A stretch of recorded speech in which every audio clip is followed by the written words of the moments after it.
I'm Katie Hendricks. And I'm Gay Hendricks. And we're here with some new ideas about how to create thriving relationships at midlife and beyond.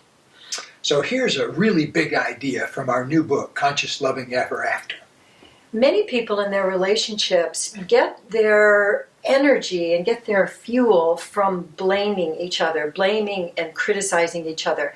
And it often looks like pointing your finger or leaning forward to the other person. And when you do that, when you blame, the big thing that you get is this hit of adrenaline. You get this ha ha ha of being right. And for many people, they think that is what relationship is all about, is exchanging blame.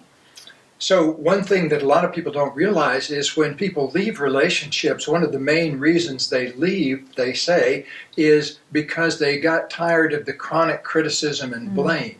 And we want to show you a really powerful alternative that we talk about in one of the chapters in our book, Conscious Loving Ever After.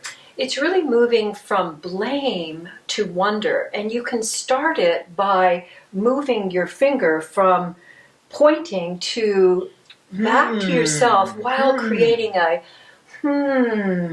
sound. And that sound moves you from your critical brain to your wonder brain. And that allows you then to open up some new space for wondering and for creating a new connection with each other. So we want to give you an example of what this would look like in practice. Here's a common one we hear a lot of times in counseling sessions. Someone says, "Why are you always doing this to me?" Oh, and then the other person doesn't just cheerfully say, "Well, because you deserve it." They say, "Well, why are you always doing this to me?" And then they get into this na-na-na battle.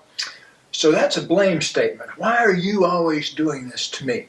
But how about a conscious loving ever after statement like, I wonder how we can invent something new. I wonder how we can invent something new going forward.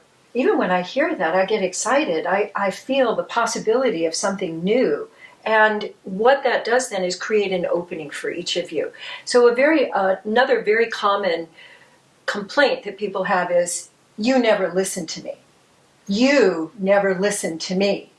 And then, of course, you can get into the argument again. And the conscious loving ever after talk would be to create the to genuinely create a state of curiosity and wonder, and then follow that with, I wonder how I could communicate so that I'm fully understood. Wow, I wonder how I could communicate so that I'm fully understood. That sounds interesting to me, even just inventing it right now. I think, wow, how could I? It's all about inventing something new. And learn about all this and more and get a free chapter download at ConsciousLovingEverAfter.com.